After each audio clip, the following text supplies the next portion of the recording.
Bir zamanlar bayılarak yediğiniz o cipsin paketi daha hafif geliyor. Sanki birisi paketin içine hava basmış gibi, değil mi? Yarısı boş. Daha bir ay önce aldığınız tişörtün dikişleri sökülmüş bile. Çikolatalar desen, kakao ve süt dışında her tat geliyor, üstüne bir de boğaz yakan bir aroma bırakıyor. Ya da 20 yaşında bir otomobil sizin son model arabanızın yanında çok daha sağlam ve diri duruyor. Daha birkaç sene önce uçaklarda yemek dağıtılırdı. Şimdi el kadar valizi doldurunca bagaj hakkımız bitiyor. Bütün bunların zaten farkında olduğunuzu biliyorum. Yalnız değilsiniz. Çünkü günümüz tüketicisi, her şeyin potansiyel alıcısı, yani biz cüzdanımızı açtığımız her anda bir paradoksla karşı karşıyayız. Artan fiyatlar ve düşen kalite. Pahalı kalitesizlik. Bütün bunları basit cümlelerle geçiştirerek açıklayan biri görürseniz kaçın oradan. Ben size skimflasyondan, shrinkflasyondan, pahalı eskitmelerden ve daha önemlisi cebimizin en büyük düşmanından bahsedeceğim.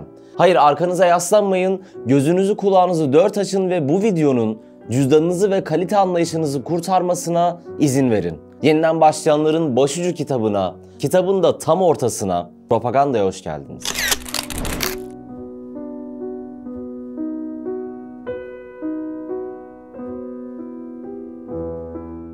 Şöyle yapacağız. Ben ihtiyacımız olan terim ve kavramlarla tanıştıracağım sizi. Çok aşina olduğumuz sektörlerden somut örnekler de vereceğim. Sonra zaten düğümler yavaş yavaş çözülmeye başlayacak. En büyük düşmana varmış olacağız. Tabir zaten kendisini ele veriyor ama pahalı kalitesizlikle ne kastettiğimizi bir cümleyle açıklamış olayım yine. Artan fiyatların kalitenin azalmasıyla ters orantılı hale gelmesi olarak tanımlanabilir. Mesela sweatshirt fiyatlarının her geçen gün artmasına rağmen kumaşlarının eskiye nazaran daha ucuz hale gelmesi. İşte tam da bu durumu açıklarken 3 teknik kavram bize yardımcı olacak. Skimflasyon, gridflasyon ve shrinkflasyon. Sonuncudan başlayalım. Shrinkflasyon terimi İngilizce shrink ve inflation, yani enflasyon kelimelerinin birleşmesinden oluşuyor. Shrink kelimesi küçülmek ve daralmak anlamlarına sahipken inflation yakından bilindiği üzere mal ve hizmetlerin genel fiyat seviyelerindeki sürekli artışı ifade ediyor. Bir ürünün boyutunu veya miktarını azaltma uygulaması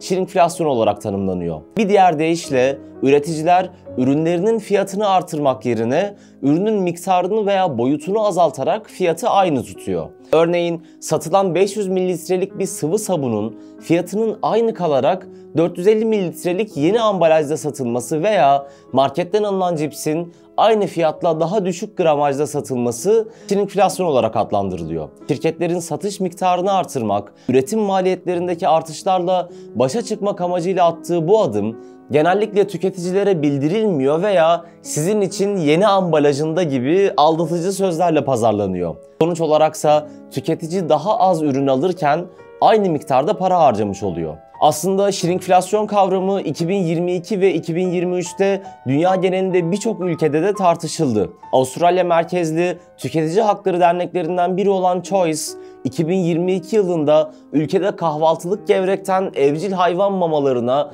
birçok üründe shrinkflasyon yaşandığını raporlamıştı. Birleşik Krallık'ta fiyatı artan Mars markasının ürettiği Galaxy isimli çikolatanın gramajının 110'dan 100'e düşmesiyle gelen eleştiriler üzerine şirket artan maliyetler nedeniyle ürün boyutunu küçültmek zorunda kaldığını açıkladı. Fransız süpermarket zinciri Carrefour, Eylül 2023'te mağazalarında miktarı düşen ancak fiyatı aynı kalan veya artan ürünlere shrinkflation etiketi yerleştirdi. Carrefour'un etiketlediği ürünler arasında PepsiCo, Nestle, Lindt ve Unilever gibi büyük şirketlerin ürünleri de yer aldı. Ülkemizdeki benzer örnekleri şu an kafanızda canlandırdığınızı hissediyorum ben de. Bunu anladık. Gelelim çarkın bir diğer dişlisine. Skimflation. Ansiklopedik tanımı vermeden tek cümlede söyleyeyim. Aynı fiyata daha kalitesiz ürün. Skim kelimesi de eksik, kusurlu anlamlarına geliyor zaten. Shrinkflasyonda ürünün miktarı azalıyordu. Burada ise miktar aynı, kalite düşecek. Örneğin 100 TL fiyat etiketine sahip 100 gramlık çikolatanın 80 grama düşmesi shrinkflasyon olarak adlandırılırken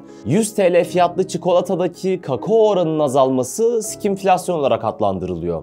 Bu durum gıdadan hizmet sektörüne her alanda tüketicinin karşısına çıkabiliyor. Bilet fiyatlarını değiştirmeden hava yollarında uçuş görevlilerinin sayısını azaltarak tüketicilere uzun mesafeli uçuşlarda daha az hizmet vermek de, otellerin garson hizmetlerini kaldırması da skimflasyon olarak kabul ediliyor. Ingredient Inspector'a göre ABD'de önde gelen neredeyse tüm yiyecek ve içecek markalarının kalitelerinde düşüş söz konusu.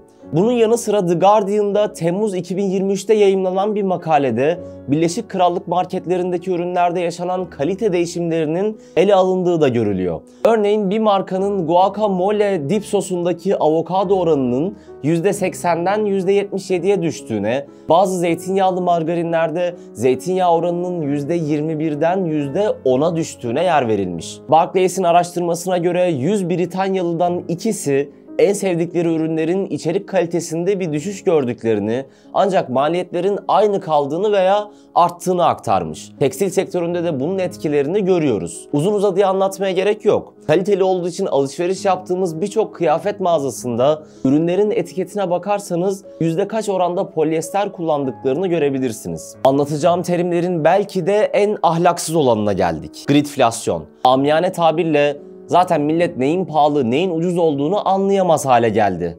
Neden fiyatları artırmayayım ki mantığıyla hareket eden adamlar bunlar. Açgözlülük yani greed ve enflasyon kelimelerinin birleşmesiyle oluşan greedflation, miktar ve kalitede herhangi bir değişim yapmadan şirketlerin fiyat algısındaki bozulmayı kullanarak fiyatları gereğinden fazla artırması demek. Örneğin bir çikolata barını yapmak için gerekli ham maddenin fiyatındaki artış çikolata barının da fiyatını artıracaktır. Greedflation durumundaysa bu fiyat gereğinden çok daha fazla artar. Bazı şirketler bu şekilde yüksek enflasyon ortamından faydalanarak kar marjlarını artırır. Greedflation ortalama bir tüketici için makul bir tez olsa da oldukça tartışmalı. Bazı gruplar bu kavramın hedef gösterici olduğunu ve bu şekilde fiyat belirlemeyi şirketlerin piyasayı okuyarak akıllıca hareket etmesi olarak görüyor. Bununla alakalı bir araştırma da var.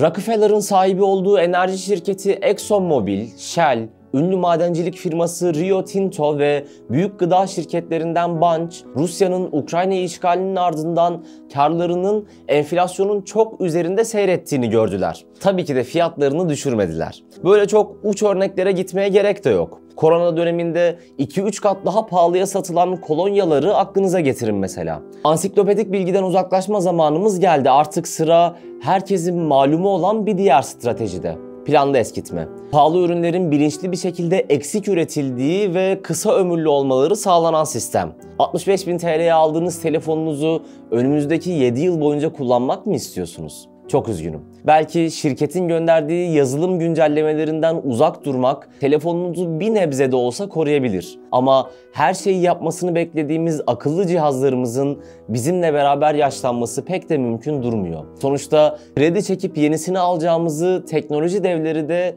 çok iyi biliyor. İşte bu Kasım favori ayım, aman aman aman. Bir ay boyunca her yerde bu jingle'ı dinlediyseniz mevzunun nereye geldiğini siz de çok iyi biliyorsunuz.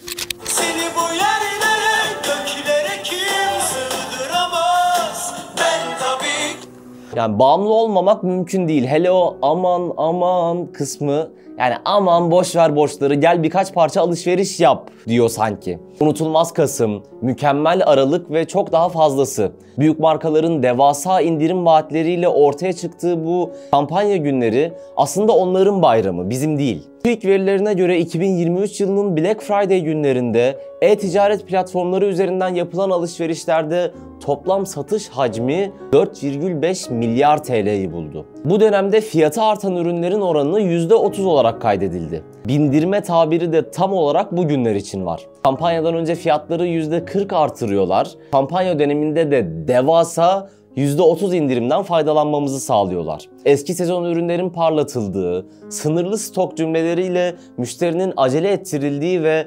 bindirmelerle finalize edilen dönemler bu kampanya günleri. Tamam, diyelim ki bunların hepsi küresel ticaretin bir parçası. Sonuçta kimse kafamıza silah dayamıyor ya. Peki tüketicinin suçlandığı durumlara ne demeli? Kullanıcı hatası sebebiyle iadesi kabul edilmeyen ürünler ve daha önemlisi hayatımıza sokulan minimalizm algısı.